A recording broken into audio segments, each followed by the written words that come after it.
Rob the Shop, which I really do think is a really good show. LeBron James, Maverick Carter, Uninterrupted. They put it on. It's not your typical barbershop because there's not much pushback. Okay, I was We've gonna talked say, about that right. before, right? Yeah, I mean, but it is good. To me, I it's own a still a very barbershop good show. for 20 years, and the conversation ain't like that. Right, It's a little more contentious. That's all. Yeah, but I think it's good because you get obviously a lot of stars making comments, and because they're with LeBron, they're comfortable, and you're seeing them, in a way that you don't always get to see them. So I do think it's a good show. And this past week, they came out with, I think, Rob G, the first episode of this season, correct?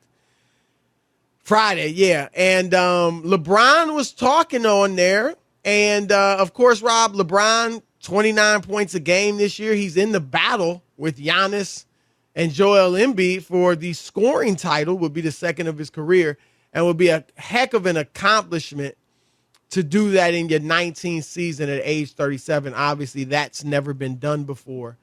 And then, he's within spitting distance now of Kareem Abdul-Jabbar, needs about 1,600 points. If he averaged, Rob, next season like 25 points a game, then he would catch Kareem in about 67 games. So he's definitely on his way, if he can stay healthy, to becoming the all-time leading scorer in the league. But he was upset because he feels like people don't view him as a great scorer. Here he is. I know you're so of the moment of like win, team, win, get better. Man. What did that mean to you? The crazy thing is I'm not like a natural scorer. I love getting my guys involved. I've always been that way. I've always the point of seeing my teammate succeed off my pass or having I've always been that type of guy. And to sit at the top of the food chain and the most points scored in the history of the game is it's weird to me. They don't ever call me. They don't never call me. When they talk about the best scorers of all time, they never mention my name. Did that piss you off? Yeah, it pissed me off. All right, Rob, your thoughts? Well, you came in as a high school kid. You played a long time. So a lot of it is compiling numbers, not poo-pooing him or what he's been able to accomplish. But when you talk about some of the other players, they play far less games than you played. That's just fact. It has nothing to do with hating on him, and he still has to score them. When Karl Malone was the number 2 scorer of all time, nobody had a conversation that he's one of the greatest scorers of all time. You respect him for he was. You respect him, Chris. Never did his name ever come up for that. So I don't think it's just a LeBron thing. I think LeBron thinks it's always something anti-him, but there's a lot of guys who have accomplished things where people don't go crazy. Robert Horry has 7 NBA titles. Nobody's saying he's one of the greatest players who ever played. What? No, I never said that. I just said him and Tom Brady are just equals now. That's all I said. They both have 7. But I think LeBron, again, just let it stand on its own merits. It's always, they're hating on me. Can I get my damn respect now? Blah, blah, blah, blah, blah. I've never seen somebody who's so accomplished and done so many things, Chris, not satisfied or not willing to let your peers and the people who covered the game, I talk about it all the time. It's not about always liking people. And I always bring up the Barry Bonds, but I think it's relevant because people didn't like Barry Bonds, but he was a hell of a player, Chris. It's hard to ignore 7 MVPs or the seasons that he had, right? It was just hard. Right. So you couldn't do it. And every time LeBron does something, he's like, they never mention me, and, this never happened, and I don't know, they hate on me. Can I have my damn respect now after he won his 4th championship? And, all of that stuff, I think, turns some people off, is that he always feels like he has to put it out there. He has to fix the narrative in order to get people on board rather than letting other people do it. And he has a right. I'm just saying it doesn't sound right to me coming out of his mouth. I think some of that, Rob, is just this generation. Obviously, Kevin Durant is the same and even to a higher degree. And I just think now, I think there's a couple of things. One, they're used to going back and forth with people, whether it's media, whether it's fans, whether it's whoever on social media. now obviously LeBron didn't grow up with social media. He's a little older, but he still came of age during that time, and it's been a big part of his life. And so I think that's part of it, that like they're conditioned to just now they're going to give pushback, or they're going to put their feelings out there when something's said about them. And then I think secondly, Rob, they see it all again because of social media, and not just from the media. I mean, obviously with the media, whether it's ESPN or Fox Sports 1 or some other network or radio, you're seeing it, you're hearing it. It's ubiquitous. Then you got Twitter. If you didn't see the show, you can see the clip. Somebody's showing you the clip, or it's trending. And then just regular fans, putting stuff out there. So I just think that more so than any other generation, they're aware even more of the criticism. Not that other guys weren't, because Jordan knew he was criticized. They all knew when they were criticized. Okay. That's what I was going to say, right. Yeah, it was not even close. Yeah, but it was a different way that the media was put out.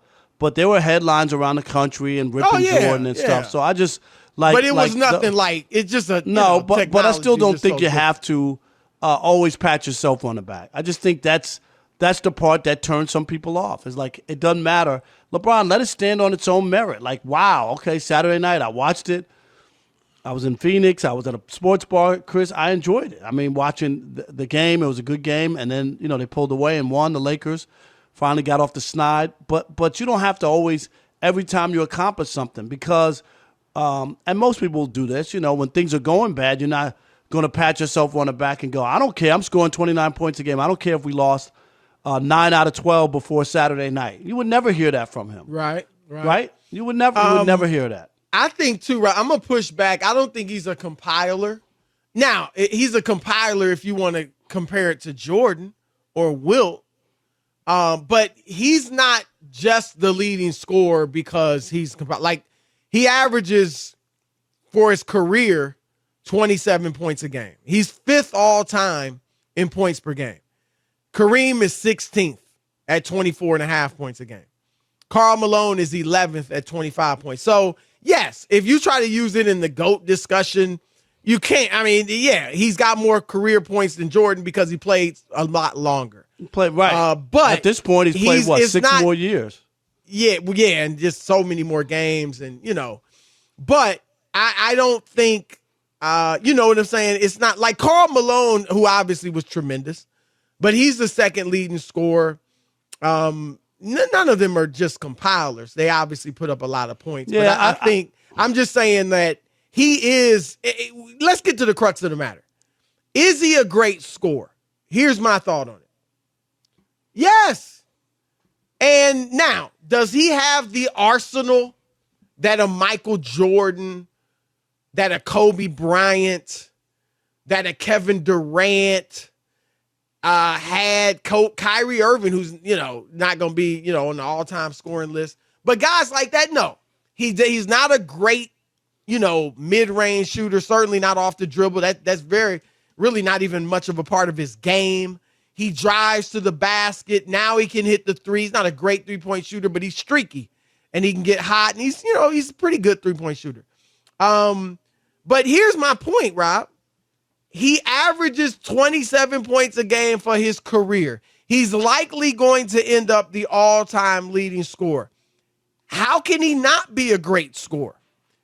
I mean, and he does it efficiently too. That's the main thing. He does it efficiently. He's a career 50% shooter. It's like Shaq saying Shaq wasn't a great scorer because he didn't have the dream shake like Akeem. Well, so what? He dunked on you every time, but they couldn't stop it. And he scored. So he's a great scorer. But I still believe that if you ask people, who do you want to have the ball at the end to make that shot? I don't believe, and I know LeBron's percentage is pretty good, Chris. It's percentage. But I'm talking and he's about hit a good number of them. But I'm talking about most people would not give LeBron the ball. Not only that, they don't want him to be fouled because he's not a good free throw shooter. And I don't know, 10 out of 10, 9 out of 10, you're going to pick Michael Jordan. Not only could he make the shot, Chris, Oh, well, yeah, you're right. he I'm can make the free throw too. I'm just saying, like, I don't think does that people, mean he's not a great scorer? No, I'm just saying I think that's why people don't look at him in that vein. That's all. I mean, because your proof is, well, he's going to be the leading scorer of all time. Yet people don't feel that way. Well, what is the reason people don't feel that way? And it ain't just hate or they're just jealous of him. No, it's not. I think it's because you wouldn't want him. Well, I wouldn't say wouldn't want him taking the last shot, but you would take Michael Jordan and some others over him. Fine. Steph, I know you, and I'm not even saying this to start something. You wouldn't want Steph doing it. No. But Steph is viewed as a great scorer.